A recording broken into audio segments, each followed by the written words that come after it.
코로나 팬데믹 이후 영화 산업이 위기를 맞고 있습니다. 이런 가운데 이 멀티플렉스의 합병 소식이 전환점이 될 수 있을지 주목되는데요. 한국 영화 산업의 위기 원인과 전망, 동아방송예술대학의 심희철 교수와 짚어봅니다. 교수님 어서 오세요. 네, 안녕하세요. 네, 한국 영화 산업이 굉장히 지금 어렵지 않습니까? 그런데 최근에 이 멀티플렉스 기업 간의 합병 소식이 있었죠. 네, 우선 이제 멀티플렉스 3사 중에 1위 기업 이제 CGV를 제외한 나머지 2, 3위 업체입니다. 이제 롯데시네마와 메가박스 합병 소식이 최근에 전해졌는데요. 흔히 이제 기업 간의 합병이라고 그러면 이제 두 가지 방향으로 볼 수가 있어요. 첫 번째는 비즈니스가 굉장히 잘 돼서 덩치를 좀 키우기 위해서 합병하는 경우가 있고, 두 번째는 운영이 어려워서 구조 조정하는 이런 이제 합병이 있는데 이번에는 후자라고 생각이 듭니다. 그래서 이번 영화 산업 위기가 얼마나 어려운지를 단적으로 보여주는 그런 사건이 아닌가 이렇게 판단을 합니다. 네, 사실 코로나 기간 동안 이 문화 산업 전반이 굉장히 어려웠습니다. 그런데 스포츠라든지 공연이라든지 빠른 회복을 보여주고 있는 다른 분야와는 달리 이 영화 산업은 좀처럼 회복이 더딘 것 같아요. 어떻게 보십니까? 네, 맞습니다. 정확하신 얘기이신데요. 코로나 때는 사실 극장뿐만 아니라 우리가 스포츠나 관광이나 공연이나 야외 관련된 이런 문화활동 산업이 전반적으로 힘들었잖아요. 근데 지금은 거의 다 회복이 됐는데 영화 산업은 극장업을 중심으로 아직 절반밖에 회복이 되지 않았습니다.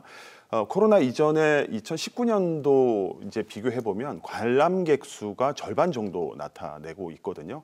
그때는 이제 국민 1인당 연평균 4번 이상 극장을 찾았습니다. 그런데 작년에는 통계적으로 한 2.4회 정도니까 절반이고요. 극장 매출도 이제 절반으로 또 떨어졌는데 해외 사례를 보면 좀 달라요. 지금 중국이라든지 프랑스 같은 경우는 이제 100% 회복이 되었고, 독일이나 일본도 90%를 넘었고, 글로벌 평균도 한 87% 정도 극장업 이 이제 회복을 하고 있는데 우리는 이제 절반 수준에 지금 약간 넘는 수준이니까 아마 구조적으로 좀 뭔가 문제가 있다 이렇게 이제 판단을 할 수가 있습니다. 네, 특히 올해 들어서 개봉 영화 숫자가 굉장히 많이 줄어들었는데요. 어떻게 보고 계세요?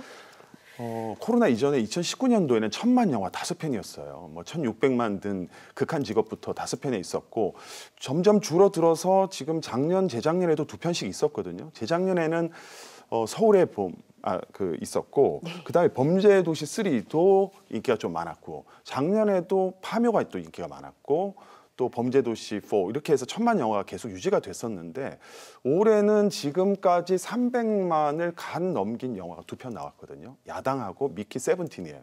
근데 이제 미키 세븐틴 같은 경우는 봉준호 감독이 연출한 미국 영화니까 이 한국 영화로 좁혀서 보면 한 편밖에 없는 상황이에요. 그나마 지금 몇 년 묵혔던 영화를 이제 영화계에서는 창고 영화라고 그러거든요. 그런 영화가 몇 편이 개봉이 됐잖아요.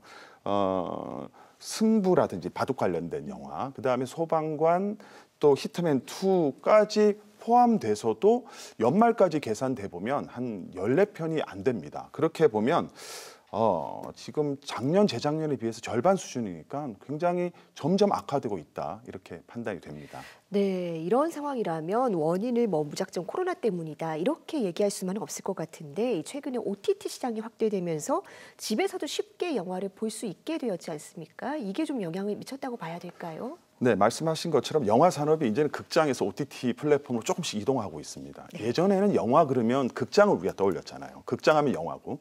그런데 이제 이 공식이 조금 바뀌어서 극장이라고 하면 이제는 어떤 경험을 위해서 찾는 이렇게 좀 좁혀진 그런 개념으로 바뀌었어요. 그래서 소비자들은 이제는 특별함이라든지 경험을 얻기 위한 멀티플렉스용 영화와 또 저렴한 가격에 언제든지 집에서 편하게 볼 수 있는 OTT용 영화, 그러니까 홈플렉스라고 이제 우리 흔히 얘기를 하는데 그렇게 좀 나눠졌다고 볼 수가 있습니다. 그래서 요즘은 영화 제작자들도 극장 대신 OTT를 선택하기도 하고요. 또 OTT를 병행을 하면서 영화 산업이 또 극장업이 더 어려워졌다 이렇게 볼 수가 있습니다. 네, 최근에 영화관은 영화만 보는 공간이 아니라 복합 문화 공간으로 변신을 시도하고 있지 않습니까? 여러 가지 시도들이 좀 있죠. 영화 산업이 이제 130년 됐는데요. 위기가 매년 있었어요. 그렇지만 극복을 했습니다. 이제 TV가 처음 등장할 때도 영화업은 좀 힘들 것이다, 극장은 망할 것이다 이런 예측이 많았지만 극장업은 일상을 기반으로 하는 TV와는 좀 다르게 나름대로 문화와 새로운 상품을 제공하면서 서바이벌을 했는데 이번에도 지금 극장업이 다양한 프로모션을 좀 진행을 하고 있어요. 예를 들면 입체 음향이라든지 또 3면을 스크린으로 마련을 하면서 OTT가 따라올 수 없는 압도적인 몰입감 또 실감성을 제공하는 이런 어떤 특별관을 좀 확대해서 운영을 하기도 하고요. 요즘에 스포츠 또 K-팝 인기가 많기 때문에 이런 실황 공연을 통해서 팬들의 응원장으로서의 공간으로 또 이렇게 확대되기도 하고 또 하나는 요즘에 팬층이 좀 탄탄한 프랜차이즈 영화라든지 또 애니메이션도 매니아층이 확고하거든요. 이런 여러 가지 방편들에 대한 고민들을 많이 하고 있는데 이것들의 공통점은 바로 팬덤과 체험입니다. 그래서 새로운 경쟁력을 얻기 위한 그런 어떤 노력들을 계속 이어가고 있다 이렇게 보여집니다. 네, 앞으로 생존을 위해서라도 이 돌파구 마련이 시급해 보이는데요. 이 영화 산업에서 전반적으로 극복해야 될 부분 어떤 것이 있을까요? 최윤식 씨가 작년에 방송사에 출연해서 티켓값 얘기를 했습니다. 네. 너무 비싸다. 나래도 안 가겠다. 이렇게 올리면 이런 얘기를 했는데 사실 OTT 한 달치랑 영화 티켓값이 똑같잖아요. 그렇게 비싸다고 볼 수도 있는데 근데 극장 쪽에서 얘기를 들어보면 또 코로나도 힘들었고 또 인건비 제작비도 상승했고요. 지금 한 2, 3년 동안 1,000원씩 이렇게 올라갔는데 반대로 보면 오히려 극장 수익은 조금 줄었거든요. 그러니까 카드사 할인이라든지 통신사 할인이 있기 때문에 또 양쪽의 얘기가 좀 이렇게 좀 갈리는 이런 상황이라서 고민을 좀 더 해야 되고 결국은 위기가 좀 악순환되고 있다는 점이에요. 그러니까 관객이 줄어들다 보면 투자가 위축되고 그러면 되는 영화 위주로 이제 스크린을 독점하게 되고 그러면 영화 한 편은 성공이지만 영화 산업 전체로 볼 때는 다양성이 줄어들고 독점이 되다 보니까 관객이 또 떨어지고 이런 악순환의 고리를 끊을 수 있는 세심한 그런 정책적 마련이 필요한 시기라고 보여집니다. 네, 예전에는 영화 한 편으로 정말 특별한 하루가 만들어졌는데요. 관객들이 다시 영화관을 찾을 수 있도록 세심한 정책적 변화가 필요해 보입니다. 교수님 오늘 말씀이 여기까지 듣겠습니다. 감사합니다. 네, 고맙습니다.